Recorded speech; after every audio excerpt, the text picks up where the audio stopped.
Assalamualaikum warahmatullahi wabarakatuh.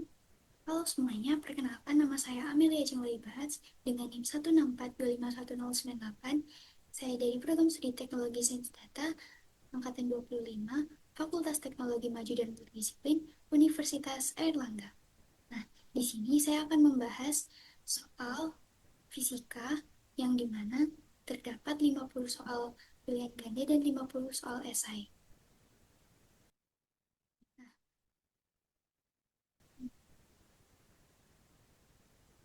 Yaitu besaran berikut yang merupakan besaran vektor adalah jawaban saya yaitu C, perpindahan. Hal ini dikarenakan perpindahan memiliki besar dan arah, sedangkan massa, suhu, dan juga waktu itu memiliki besar tanpa arah sehingga termasuk besaran saklar. Lalu untuk soal yang kedua yaitu pasangan besaran dan satuan S yang benar adalah panjang dengan meter. Hal ini dikarenakan gaya itu Newton, satuannya, massa itu kilogram, dan juga waktu itu bersatuan second. Lalu untuk pertanyaan yang nomor 3, pernyataan yang benar tentang massa dan berat adalah D. Berat bergantung dengan gravitasi. Karena dari berat sendiri adalah gaya gravitasi yang bekerja pada massa sehingga nilainya yang bergantung pada percepatan gravitasi setempat. Massa tidak bergantung dengan lokasinya. Lalu untuk soal nomor 4, alasan utama hasil pengukuran selalu mengandung ketidakpastian yaitu B. Keterbatasan alat ukur. Hal ini dikarenakan setiap pengukuran dibatasi oleh ketelitian alat ukur sehingga hasil pengukuran selalu mengandung ketidakpastian. Lalu untuk soal yang nomor 5 yaitu fungsi utama pemecahan vektor adalah untuk C. Mempermudah analisis arah. Pemecahan vektor ini bertujuan untuk mempermudah analisis, terutama ketika vektor bekerja pada arah yang berbeda. Lalu untuk soal yang nomor 6, jarak tempuh berbeda dengan perpindahan karena perpindahan memperhatikan arah. Jadi jawabannya yang C. Perpindahan memperhitungkan arah, sedangkan jarak tempuh hanya memperhitungkan panjang lintasan. Lalu untuk soal nomor 7, percepatan bernilai 0 ketika benda bergerak lurus beraturan, yaitu jawabannya yang C. Pada gerak lurus beraturan, kecepatan itu konstan sehingga percepatan bernilai 0 meskipun benda tetap bergerak. Lalu untuk soal nomor 8, tanda negatif pada kecepatan menyatakan arah gerak berlawan acuan, yaitu jawabannya yang B. Karena tanda negatif pada kecepatan menunjukkan bahwa arah gerak berlawanan dengan arah acuan yang dipilih. Gitu. Lalu untuk nomor 9, grafik posisi terhadap waktu pada GLB berbentuk C, garis lurus. Pada GLB, posisi berubah secara linear terhadap waktu, sehingga grafik ST itu berbentuk garis lurus. Lalu, untuk yang 10, gerak parabola dapat dianalisis sebagai kombinasi gerak horizontal dan vertikal, yaitu jawabannya yang B. Untuk gerak parabola dapat dipisah menjadi gerak lurus beraturan pada arah horizontal dan gerak lurus berubah beraturan pada arah vertikal. Lalu untuk nomor 11, penyebab utama perubahan gerak suatu benda adalah B. Gaya. Perubahan gerak atau percepatan hanya dapat terjadi jika ada gaya sesuai hukum 2 Newton. Lalu yang ke-12, hukum 1 Newton berkaitan dengan konsep C. Inersia. Hukum 1 Newton membahas kecenderungan benda mempertahankan keadaan geraknya, yang disebut dengan inersia. Lalu untuk soal nomor 13 yaitu resultan gaya 0 pada benda berarti jawabannya adalah C. Percepatan 0. Resultan gaya 0 berarti percepatan 0. Benda dapat diam atau bergerak dengan kecepatan konstan. Lalu untuk soal nomor 14 yaitu hukum 3 Newton menyatakan bahwa C. Gaya itu muncul berpasangan. Hukum 3 Newton menyatakan bahwa setiap gaya aksi selalu disertai gaya reaksi yang sama besar dan juga berlawanan arah.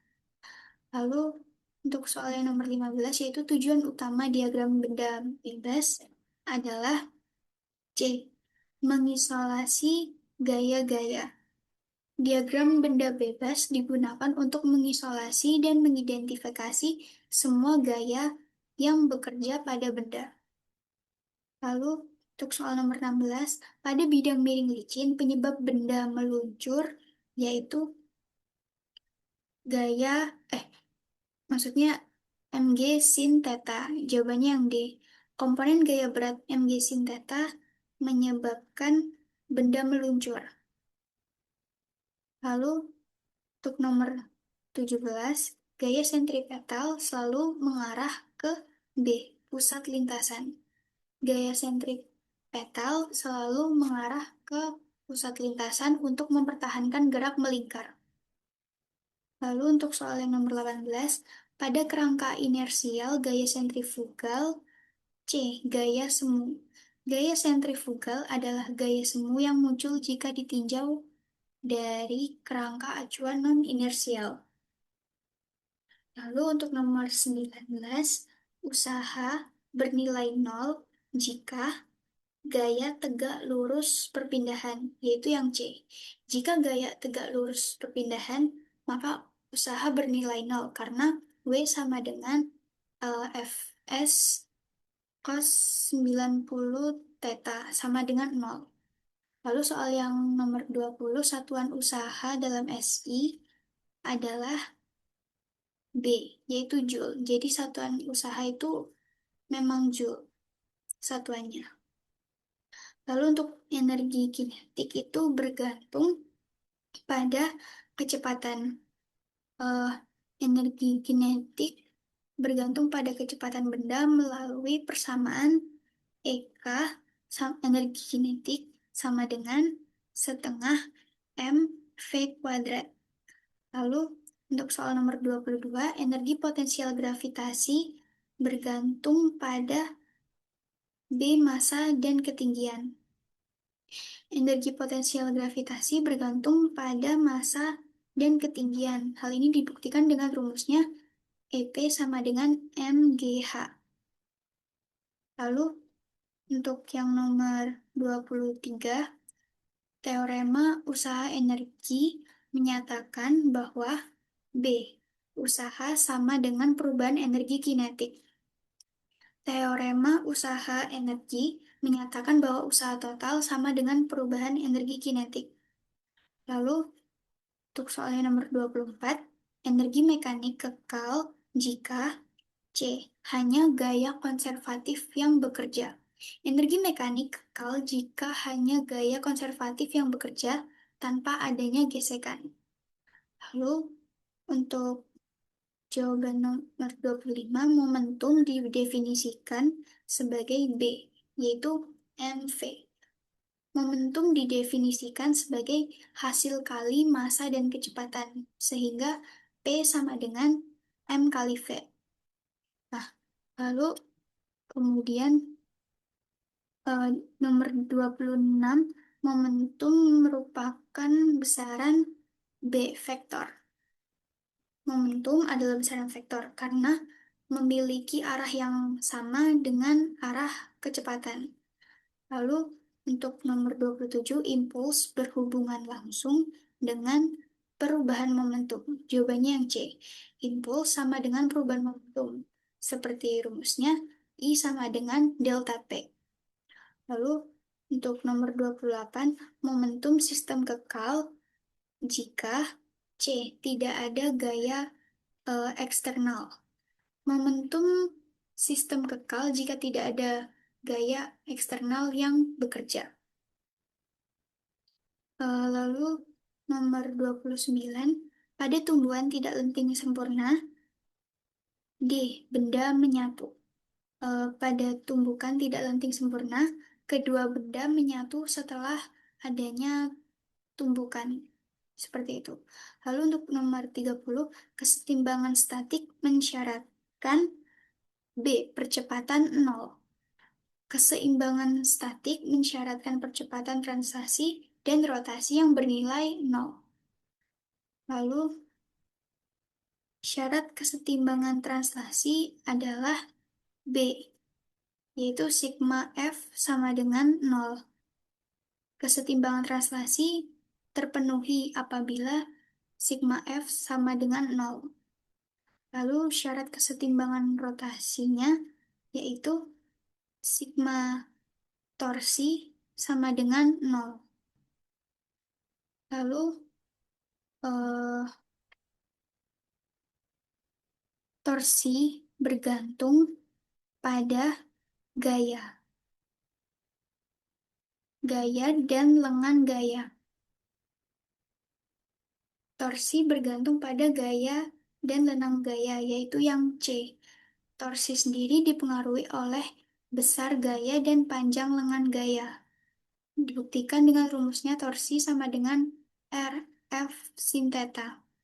Lalu, untuk soal yang nomor 34, torsi maksimum terjadi jika gaya tegak lurus batang, yaitu yang C. Torsi maksimum terjadi saat gaya bekerja tegak lurus batang. Lalu untuk soal nomor 35, kesetimbangan stabil ditandai oleh B. Energi potensial minimum. Kesetimbangan stabil terjadi pada energi potensial minimum. Lalu eh, untuk nomor 36, benda diam tetapi tidak setimbang karena C. Masih ada torsi. Benda dapat diam tetapi tidak setimbang jika masih terdapat torsi yang bekerja. Pusat massa suatu sistem adalah C. Titik representasi distribusi massa. Pusat massa adalah titik representasi distribusi massa sistem. Lalu soal nomor 38, pusat massa dan pusat berat berhimpit jika C. Adanya medan gravitasi seragam. Lalu untuk nomor 39, yaitu kopel gaya menghasilkan B. Torsi tanpa resultan gaya. Kopel gaya menghasilkan torsi murni tanpa adanya resultan gaya translasi. Lalu soal nomor 40, sebuah gaya 10N bekerja pada benda bermassa 2 kg. Percepatan benda tersebut adalah C. 5 meter 5 M per S kuadrat. Karena dari rumusnya sendiri, percepatan benda yaitu A sama dengan F per M, di mana F atau gayanya itu 10N, lalu M-nya atau masanya itu 2 kilogram. Jadi percepatan bendanya itu 5 M per S kuadrat. Tadi saya ada salah, M itu massa, bukannya meter. Lalu untuk nomor 41 sendiri, sebuah benda bergerak lurus beraturan dengan kecepatan 5 meter per sekon. Jarak yang ditempuh dalam 4 second adalah jawabannya itu 20 M, 20 meter, yaitu C. Hal ini dibuktikan dari rumusnya, yaitu S sama dengan V dikali T. Kecepatannya 5 dan eh, jarak yang ditempuh dalam 4 second. Jadi T atau waktunya itu 4 second. Makanya 5 dikali 4 itu sama dengan 20. Lalu untuk soal nomor 42, sebuah benda bermassa 1 kilogram jatuh bebas dari ketinggian 20 meter dengan gravitasi sama dengan 10 meter per second kuadrat. Energi potensial awalnya adalah C 200 Joule. Energi potensial EP itu rumusnya M dikali G dikali H.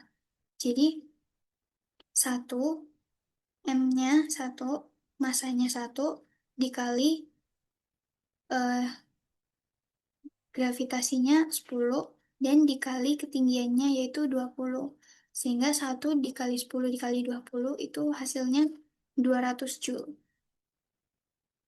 Lalu untuk soal nomor 43, sebuah benda bermasa 2 kilogram bergerak dengan kecepatan 3 meter per sekon. Besar momentum pada benda tersebut adalah 6 kilogram M per S, di mana momentum itu rumusnya P sama dengan M kali V, jadi M-nya 2, kecepatannya 3, 2 dikali 3 sama dengan 6, oleh karena itu jawabannya yang C. Lalu untuk nomor 44, sebuah gaya 20N bekerja sejajar berpindah sejauh 5 M. Usaha yang dilakukan gaya tersebut adalah, kalau untuk rumus usaha itu W sama dengan F dikali S. Jadi gayanya kan 20, S-nya yaitu 5 meter. Sehingga 20 dikali 5 sama dengan 100 Joule. Lalu untuk nomor 45, sebuah balok bermasa 4 kilogram berada di bidang datar licin.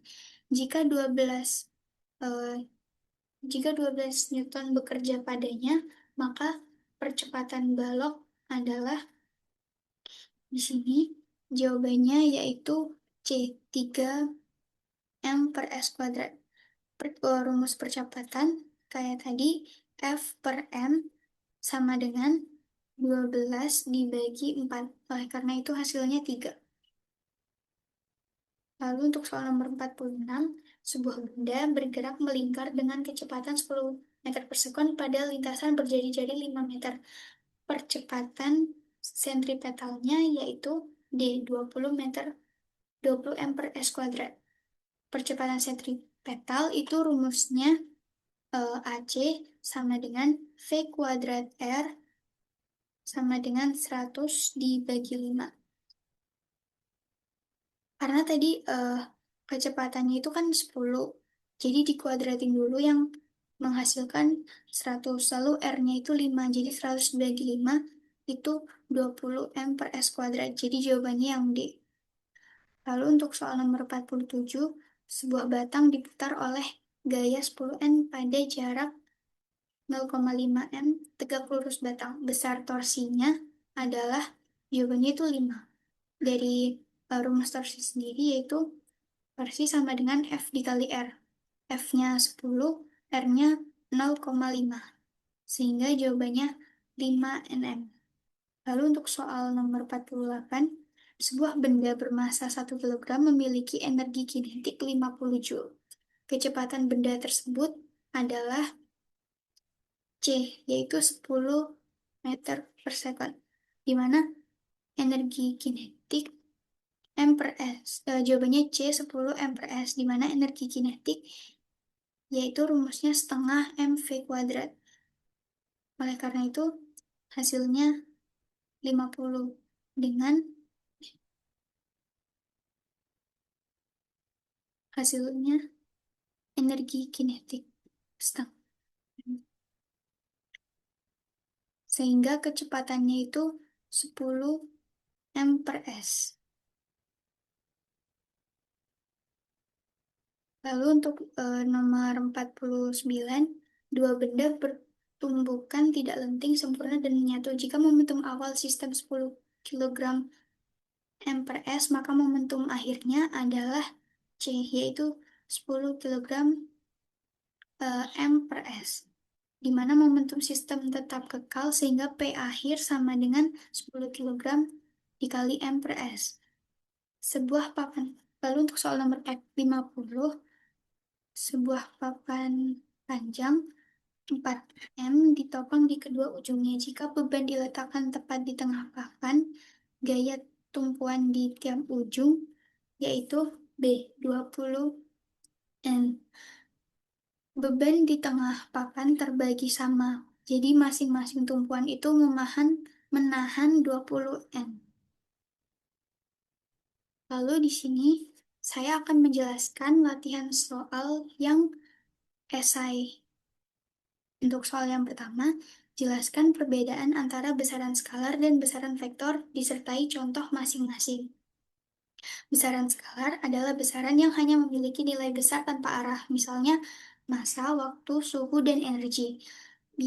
Untuk besaran vektor sendiri adalah besaran yang memiliki nilai dan arah, misalnya perpindahan, kecepatan, percepatan, dan juga gaya.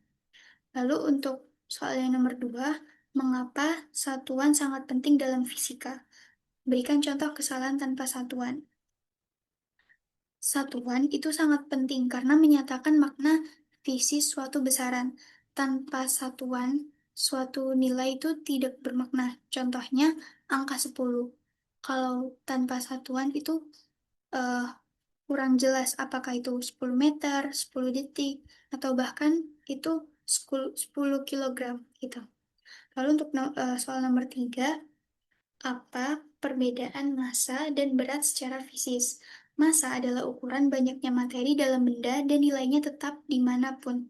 Berat adalah gaya gravitasi yang bekerja pada benda sehingga bergantung pada percepatan gravitasi setempat. Lalu soal nomor 4, mengapa hasil pengukuran selalu mengandung ketidakpastian? Ketidakpastian muncul karena keterbatasan alat ukur, keterampilan pengamat, dan fluktuasi lingkungan. Tidak ada pengukuran yang benar-benar eh, pasti atau akurat. Lalu untuk nomor 5, apa makna fisis dari komponen vektor? Komponen vektor menyatakan pengaruh vektor pada arah tertentu. Pemecahan vektor mempermudah analisis gerak atau gaya pada arah sumbu tertentu. Lalu soal untuk nomor 6, jelaskan perbedaan jarak tempuh dan perpindahan. Untuk jarak tempuh adalah panjang lintasan yang dilalui benda, sedangkan perpindahan adalah perubahan posisi dari titik awal ke titik akhir. Lalu untuk soal nomor 7, mengapa perpindahan bisa nol meskipun benda bergerak? Perpindahan bernilai nol jika benda kembali ke posisi awal meskipun telah menempuh lintasan tertentu. Lalu soal nomor 8, apa perbedaan kecepatan dan kelajuan? Kelajuan adalah besaran skalar yang menyatakan cepat lambatnya gerak, sedangkan kecepatan adalah besaran vektor yang juga memperhitungkan arah. Soal nomor 9, kapan percepatan bernilai nol tetapi benda tetap bergerak? Percepatan bernilai nol saat kecepatan konstan, misalnya benda bergerak lurus dengan kelajuan tetap. Lalu untuk soal nomor 10, jelaskan makna tanda negatif pada kecepatan. Tanda negatif menunjukkan arah gerak berlawanan dengan arah acuan yang dipilih. Lalu untuk soal nomor 11, apa ciri utama gerak lurus beraturan? Eh, Ciri utamanya yaitu kecepatannya konstan dan juga percepatannya nol. Lalu untuk soal nomor 12, mengapa grafik STGLB itu berbentuk garis lurus? Karena posisi berubah secara linear terhadap waktu. Lalu, apa perbedaan GLB dan GLBB secara konsep? Jawabannya yaitu GLB memiliki percepatan nol, sedangkan GLBB memiliki percepatan konstan yang tidak nol, gitu. Lalu untuk soal nomor 14, mengapa percepatan gravitasi selalu muncul pada gerak vertikal? Jawabannya karena gaya gravitasi selalu bekerja pada arah vertikal. Lalu untuk soal nomor 15, jelaskan mengapa gerak parabola dapat dipisah menjadi dua gerak. Hal ini dikarenakan gerak horizontal dan vertikal itu saling independen. Lalu soal nomor 16, apa yang dimaksud gaya dalam fisika? Gaya adalah interaksi yang dapat menyebabkan perubahan gerak atau bentuk benda. Lalu soal nomor 17, mengapa gaya tidak selalu menyebabkan benda bergerak. Hal ini dikarenakan gaya bisa saling meniadakan atau hanya menahan benda untuk tetap diam. Lalu nomor 18, jelaskan hukum 1 Newton secara konseptual. Secara konseptual, hukum 1 Newton itu maksudnya benda mempertahankan keadaannya selama tidak ada resultan gaya. Lalu soal nomor 19, apa makna inersia? Inersia adalah kecenderungan benda untuk menolak perubahan keadaan geraknya. Lalu untuk soal yang nomor 20, jelaskan hubungan gaya, massa, dan percepatan. Hubungannya dinyatakan eh, oleh rumusnya yaitu sigma F sama dengan M dikali A. Lalu untuk soal yang nomor 21, mengapa gaya selalu muncul berpasangan? Hal ini dikarenakan interaksi selalu melibatkan dua benda. Lalu soal untuk soal nomor 22, apa tujuan menggambar diagram benda bebas? Jawabannya yaitu untuk memisahkan gaya-gaya yang bekerja pada suatu benda. Soal nomor 23, jelaskan fungsi gaya normal. Jawabannya yaitu sebagai reaksi permukaan untuk menahan benda agar tidak menembus permukaan. Sekarang saya akan menjawab soal nomor 24, yaitu mengapa gaya gesek selalu berlawanan arah gerak. Hal ini karena menentang kecenderungan gerak relatif. Lalu untuk soal nomor 25, apa yang menyebabkan benda meluncur di bidang miring? Hal ini eh, dikarenakan adanya komponen gaya berat sejajar bidang. Lalu untuk nomor 26, mengapa diperlukan gaya sentripetal pada gerak melingkar untuk mempertahankan lintasan melingkar. Lalu soal nomor 27, apakah gaya sentrifugal benar-benar ada? Tidak nyata dalam rangka inersialnya, tetapi muncul sebagai gaya semu pada kerangka berputar. Lalu untuk soal nomor 28, apa perbedaan gerak lurus dan gerak melingkar dari sisi percepatan? Pada gerak lurus percepatan searah lintasan, sedangkan pada gerak melingkar percepatan menuju pusat lintasan. Lalu untuk soal nomor 29, jelaskan pengertian usaha. Usaha adalah transfer energi oleh gaya yang menyebabkan perpindahan. Lalu soal untuk nomor 30, kapan usaha bernilai nol meskipun ada gaya? Jawabannya itu jika gaya tegak lurus terhadap perpindahan. Soal nomor 31, apa makna sudut dalam rumus usaha? Jawabannya itu menentukan komponen gaya efektif melakukan usaha. Lalu soal nomor 32, jelaskan hubungan usaha dan energi kinetik. Jawabannya itu usaha total sama dengan perubahan energi kinetik benda. Lalu soal nomor 33, apa yang dimaksud dengan energi potensial? Jawabannya itu energi yang tersimpan karena eh, karena posisi atau konfigurasi benda. Lalu soal nomor 34, kapan energi mekanik bersifat kekal? Jawabannya yaitu jika hanya gaya konservatif yang bekerja. Lalu soal nomor 35, mengapa energi bisa hilang ketika ada gesekan? Hal ini dikarenakan berubah menjadi energi internal, seperti energi panas. Lalu untuk soal nomor 36, jelaskan konsep pusat massa. Jawabannya itu titik representasi posisi rata-rata massa sistem. Lalu soal nomor 37, mengapa sistem partikel dapat dianalisis sebagai sebagai satu benda? Hal ini karena gaya internal yang saling meniadakan. Lalu soal nomor 38, apa makna momentum secara fisik? Jawabannya itu momentum menyatakan kecenderungan benda mempertahankan geraknya. Lalu soal nomor 39, mengapa benda bermassa besar sulit untuk dihentikan? Hal ini karena momentumnya lebih besar. Jadi benda yang bermassa besar itu momentumnya pasti lebih besar. Lalu eh, soal nomor 40, jelaskan pengertian impuls. Impuls adalah hasil kali gaya dan selang waktu kerjanya. Soal nomor 41, apa hubungan impuls dan perubahan momentum? Impuls itu sama dengan perubahan momentum. Lalu soal nomor 42, kapan momentum itu kekal?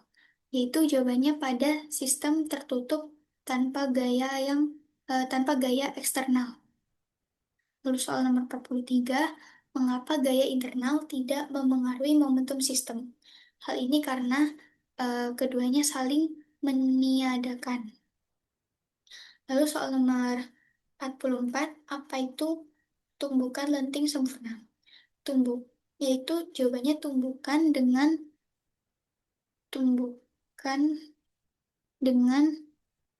kekekalan momentum dan energi kinetik.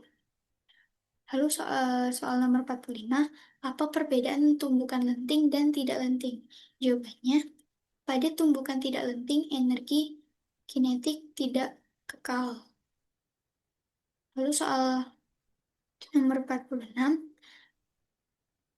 jelaskan pengertian kesetimbangan statik. Jawabannya itu keadaan benda diam tanpa percepatan translasi dan rotasi. Lalu soal nomor 47, mengapa benda diam belum tentu seimbang? Setimbang, hal ini karena bisa saja masih ada torsi di dalamnya. Lalu soal nomor 48, apa syarat kesetimbangan translasi? Yaitu saat sigma F sama dengan 0. Lalu nomor 49, apa syarat kesetimbangan rotasi?